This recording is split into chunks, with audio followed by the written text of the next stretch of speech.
La caresse d'un rayon de soleil printanier a fait disparaître les derniers vestiges de l'hiver sur les bourgeons prêts à éclore de l'allée des Marronniers du château de la Goudalie près de Muret-le-Château.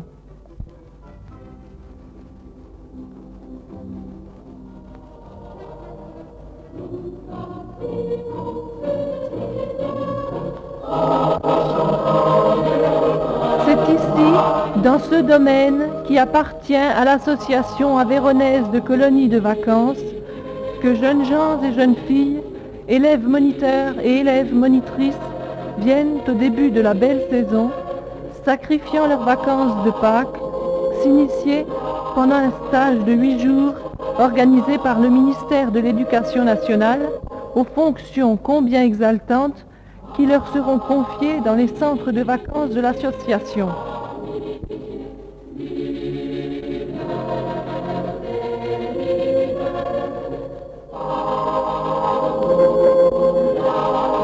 La danse, le chant, les travaux manuels, toutes ces activités joyeuses et éducatives qui meublent une journée d'enfant sont apprises et étudiées. Le stage sera sanctionné par un examen dont le jury est présidé par un inspecteur des services académiques de Rodez.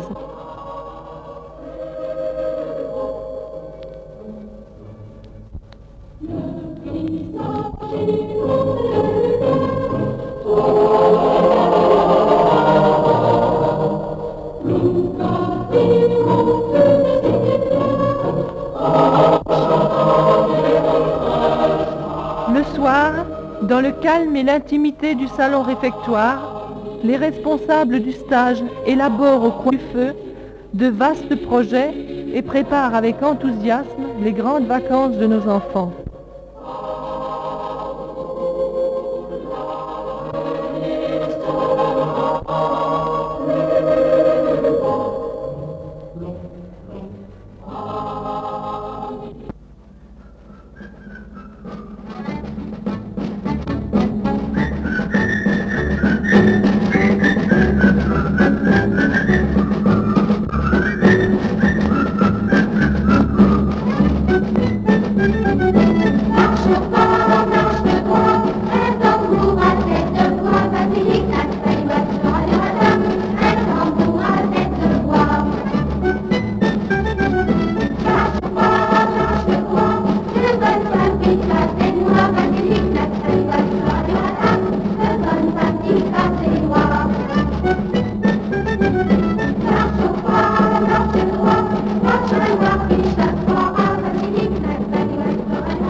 Rouergue, dans la bonne ville de Rodez, où, en 1930, fut fondée l'association avéronaise de colonies de vacances.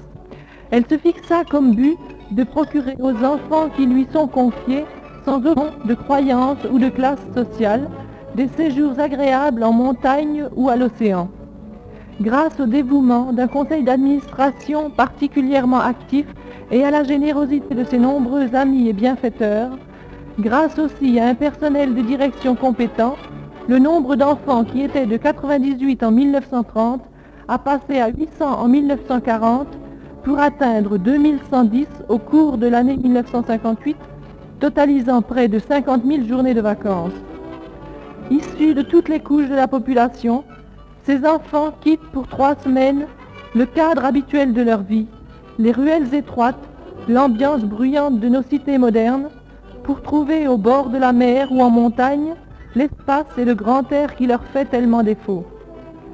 Pour traduire ces faits en images, la caméra s'est promenée très rapidement dans les principales villes de la province, s'arrêtant au passage à tel lieu chargé de légendes et d'histoires, essayant de découvrir l'aspect si divers et si changeant de cette belle province, sa beauté, son pittoresque, parfois aussi sa tristesse, essayant de suggérer la vie rude du paysan et celle plus dure encore du mineur et du métallurgiste.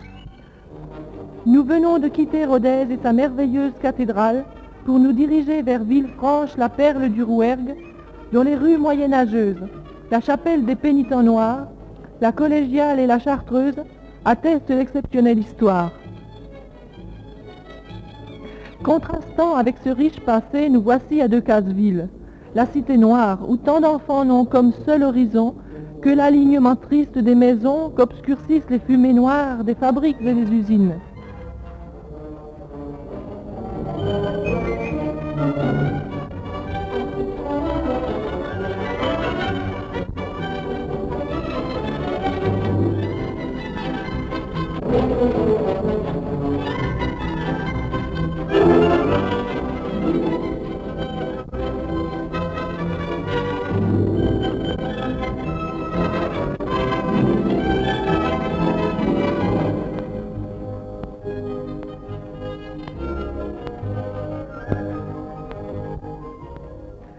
Et voici le plus pur joyau du Rouergue, placé sur la route des grands pèlerinages de Compostelle. Conques et son église du plus beau style roman, qui abrite à côté du trésor de Sainte-Foy, tant reliques des époques mérovingiennes et carolingiennes, témoins éloquents de la foi ardente de nos ancêtres. Plus loin, sur notre route, telle une oasis dans une région aride, voici Salles-la-Source et sa pittoresque cascade.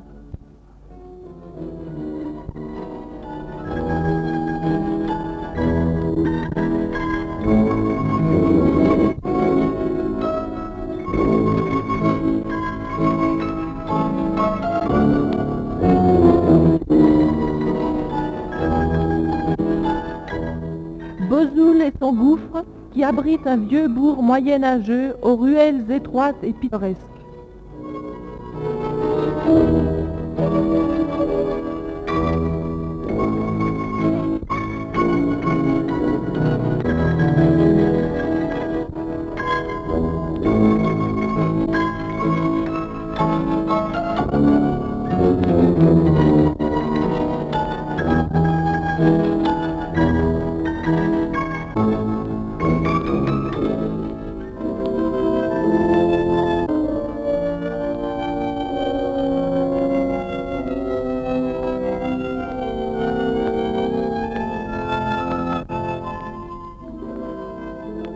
Voici enfin Millau, vieille ville romaine que domine le splendide beffroi gothique du XIe siècle, le clocher octogonal de l'église Notre-Dame et le vieux moulin sur le Tarn.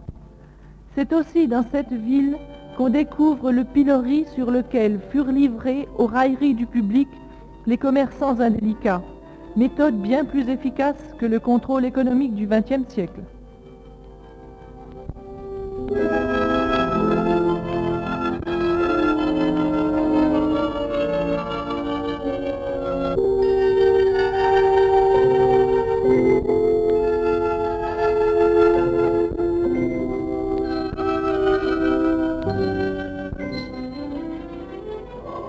Revenons vers le Causse Comtal. Saluons au passage Rodez avant d'atteindre Muret-le-Château que domine la ruine d'un vieux castel construit sur un escarpement rocheux.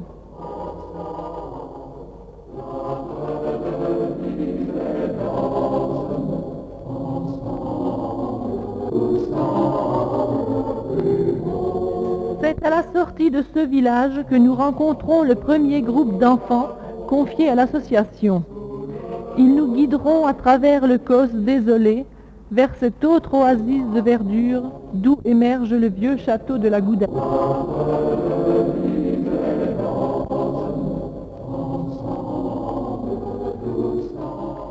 Situé à 18 km de Rodez, en plein Causse Comtal, ce château a été acheté en 1946 par une société civile qui l'a donné à long bail à l'association. Construit vers 1750 dans un vaste parc de 6 hectares, il a été aménagé pour pouvoir accueillir en 2 périodes de 25 jours quelques 200 enfants âgés de 3 à 7 ans. C'est ici, comme nous venons de le voir, que sont organisés les stages de formation de moniteurs et de monitrices. C'est aussi dans ce château que se réunissent les responsables, directeurs et moniteurs-chefs, pour préparer les colonies à venir et pour résoudre en commun les problèmes posés par les colonies passées.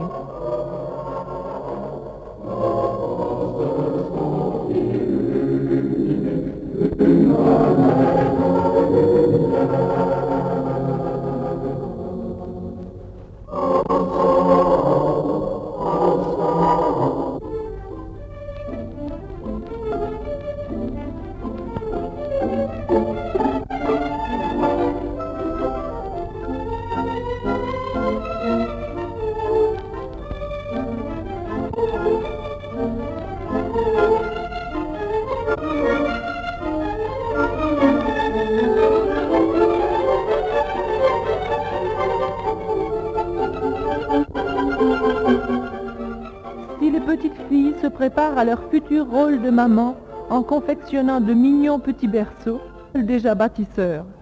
Et leur passe-temps favori sera la construction de huttes en branchage, souvent bien fragiles, comme nous le verrons. Mais n'est-ce pas en forgeant qu'on devient forgeron ?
Au revoir Dominique, à l'année prochaine. Nous quittons en effet le château de la Goudalie pour chercher sous d'autres horizons d'autres enfants. En route, nous traversons Espalion, la belle cité des peintres, dominée par les ruines du château de Calmondolt. Dans les eaux claires du Lot, qu'enjambe le magnifique pont du XIIIe siècle, se mirent ces vieilles maisons moyenâgeuses dont l'attachante beauté éclate sous le feu des derniers rayons de soleil.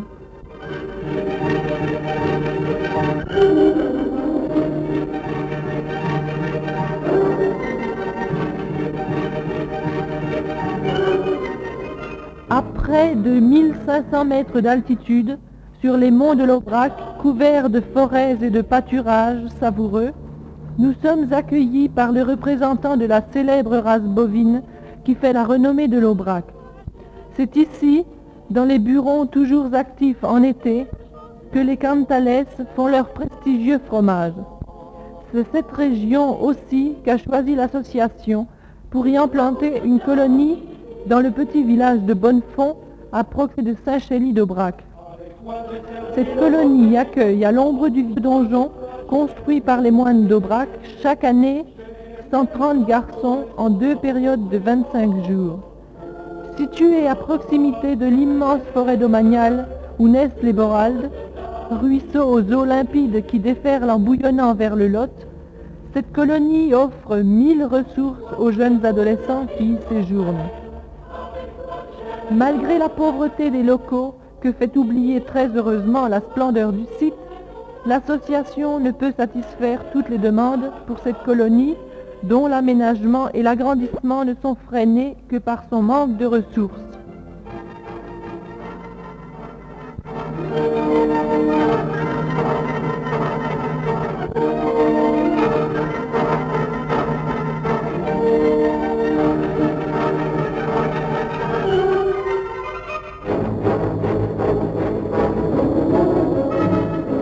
Le camping est une des activités favorites de nos grands.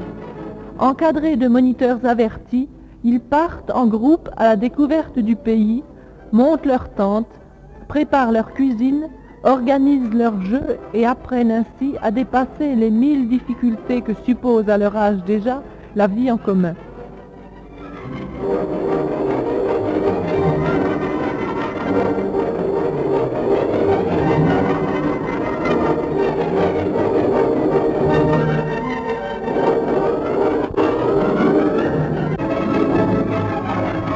Et du regard langoureux de beaux spécimens, qui n'a de pareil que celui plus froid de son confrère de l'Aïeul, nous redescendons dans la vallée du Lot pour découvrir Entrailles au confluent de la Truyère. Entrailles aussi recèle dans ses vieux murs d'admirables vestiges du glorieux passé des comtes de Rodez.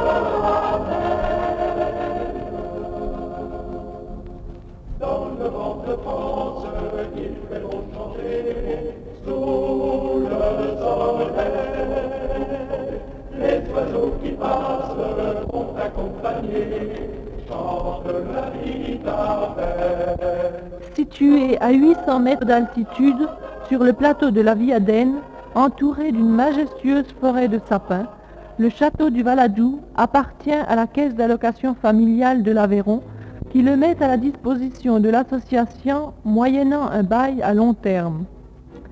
Cette colonie peut recevoir 400 enfants en 3 périodes de 23 jours. Certains aménagements projetés qui, nous l'espérons, seront bientôt réalisés, feront de cette colonie une des plus attrayantes. Le vaste domaine planté de sapins s'étend sur une vingtaine d'hectares et se prête à merveille aux ébats de nos enfants que nous surprenons ici en train de s'exercer à la vie de camp. Montage, démontage et aménagement des tentes, préparation du menu que nous espérons succulent, sous l'œil critique des cuisinières qui ne dédaignent pas en l'occurrence à goûter la sauce de leurs jeunes concurrents.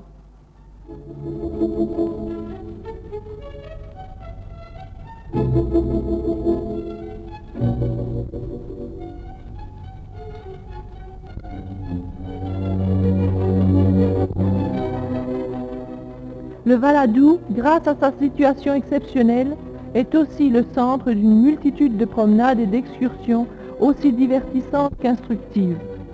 Le barrage de la Selve, le Saut du Chien, la vallée de la Truyère, les pittoresques hameaux environnants offrent des ressources inépuisables à l'imagination créatrice des moniteurs et responsables de la colonie.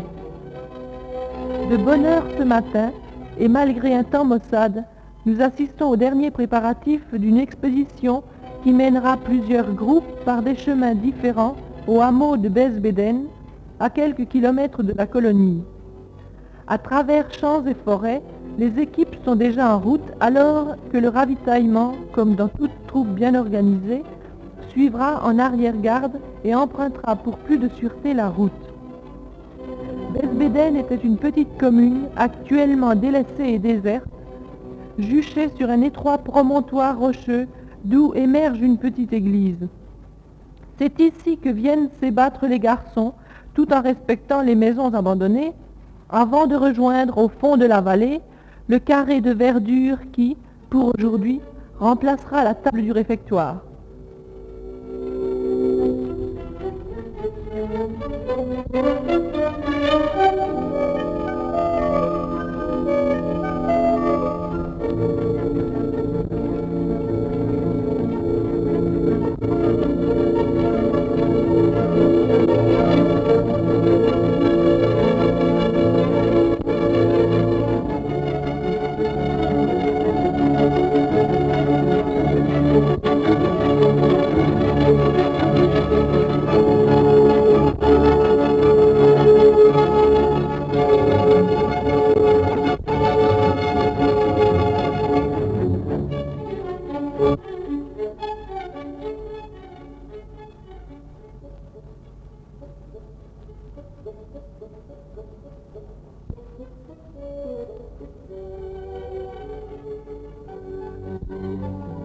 Une autre sortie, tout aussi pittoresque, conduit nos enfants vers un autre petit village appelé Vallon, à proximité du bourg de la Croix-Barrez, village natal du cardinal Verdier.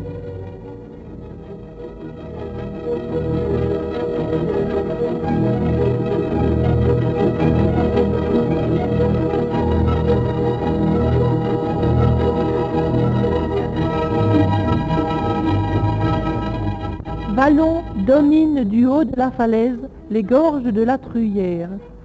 Ses vieilles maisons, toutes de pierre, son vieux château qui couronne le sommet du rocher, témoignent de la vie rude du paysan accroché à son lopin de terre que domine, bravant les ans et les tempêtes, cette croix dont l'ombre nous attire, et ce Christ qui, par sa seule présence, adoucit ce paysage dépouillé et austère.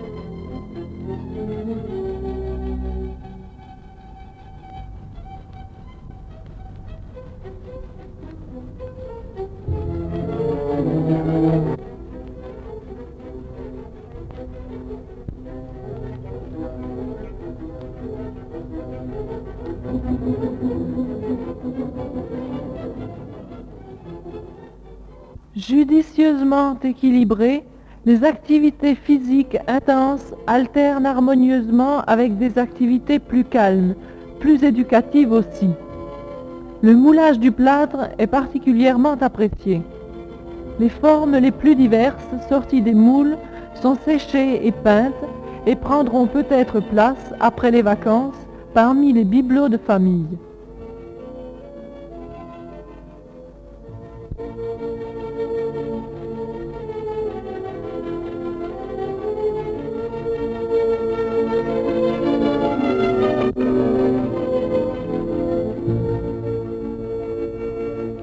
Pour les petits enfin, les sorties fatigantes sont remplacées par des promenades moins longues. La cascade du Saut du Chien offre un but particulièrement attrayant. On salue au passage la vieille fermière qui puise son eau dans un puits bien profond, avant de patauger dans l'eau cristalline du torrent, à l'arche de quelques truites candidates au suicide.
Le chant occupe, lui aussi, dans le répertoire des activités éducatives, une place de choix. Quel merveilleux délassement que de crier tous ensemble à tous les échos la joie de vivre en attendant que s'ouvre la fenêtre de service de la cuisine pour laisser passer ces plats appétissants qui, à distance même, vous mettent l'eau à la bouche.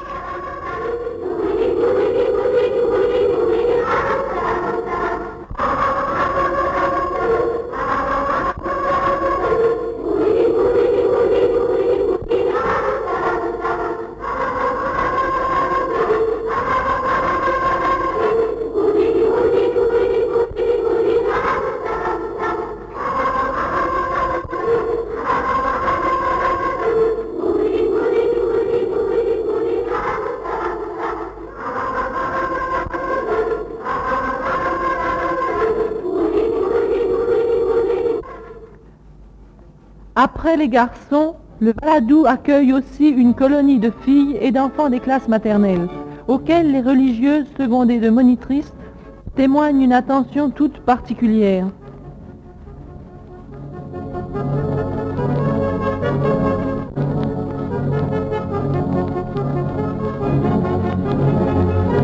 Pendant que les petits s'amusent à confectionner des colliers de perles, sous les rayons dorés du soleil déjà très bas à l'horizon, les grandes mettent leur agilité et leur connaissance au service de la colonie.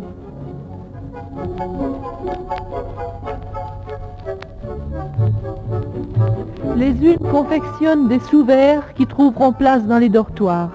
Les autres décorent les fenêtres de la chapelle, où tant d'enfants viennent offrir le soir aux bienfaiteurs de toutes choses leurs joies et leurs peines journalières.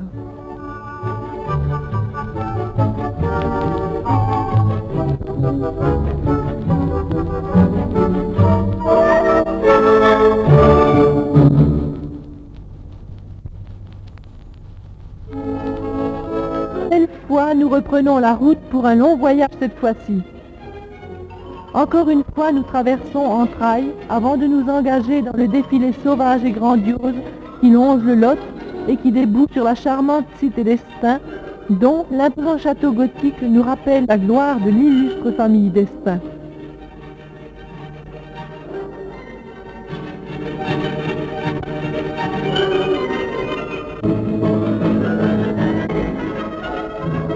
Nous laisserons là les eaux miroitantes du Lot pour les retrouver des centaines de kilomètres plus loin, là où les eaux d'autres montagnes et d'autres fleuves vont mourir, sous le roulis des vagues rageuses dans l'océan.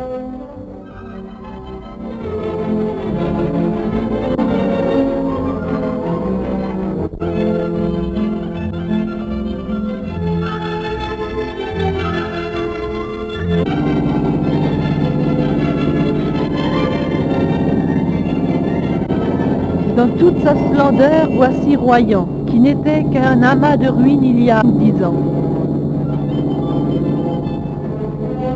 Longeant la côte, nous découvrons Saint-Georges de Didonne.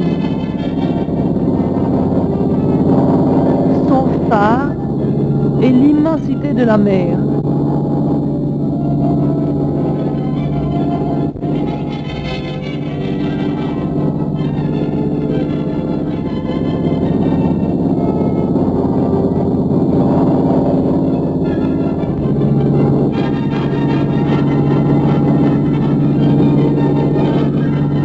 Tandis qu'apparaît là-bas, enfouie dans un nid de verdure, la colonie des Buissonnets.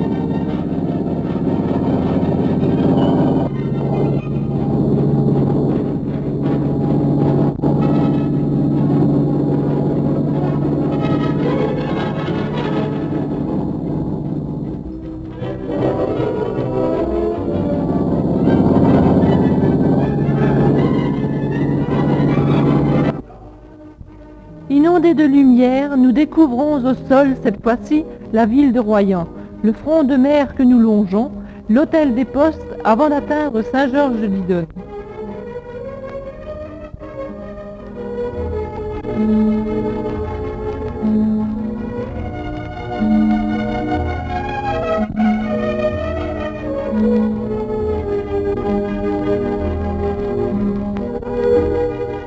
Les Buissonnais, où tout est prêt pour accueillir les 400 garçons que 8 autocars confortables amènent de l'Aveyron, après une nuit de voyage, nous apparaissent comme dans un rêve d'enfant avide de soleil et de clarté.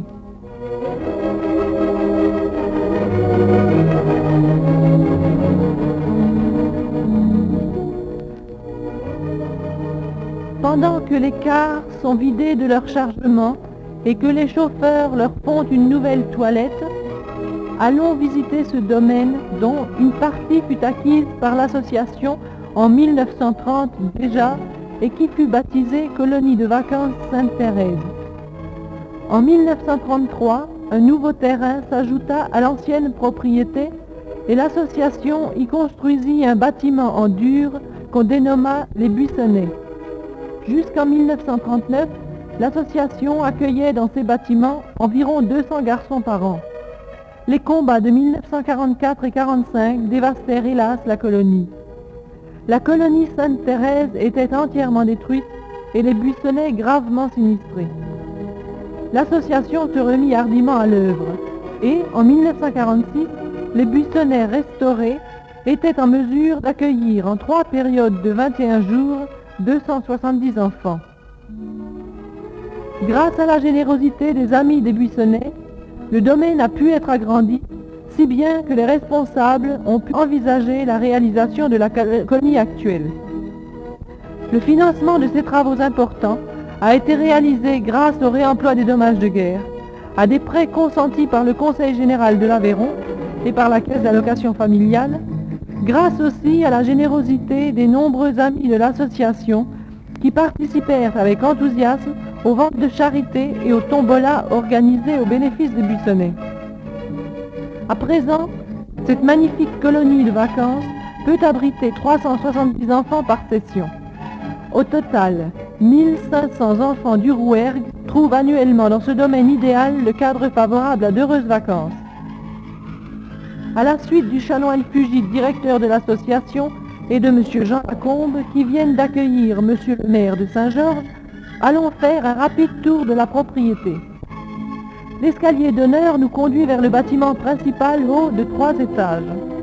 Face à la mer, le bâtiment est orné d'un belvédère qui cache avec beaucoup de bonheur l'escalier de secours.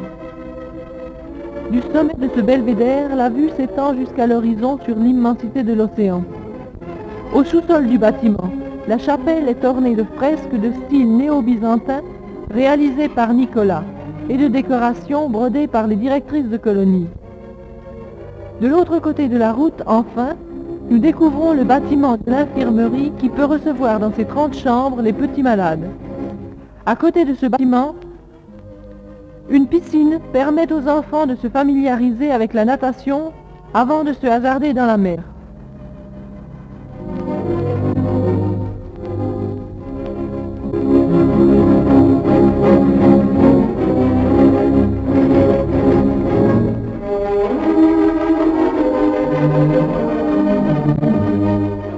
Derrière l'infirmerie, enfin, un bâtiment appelé le camp, acheté en 1948.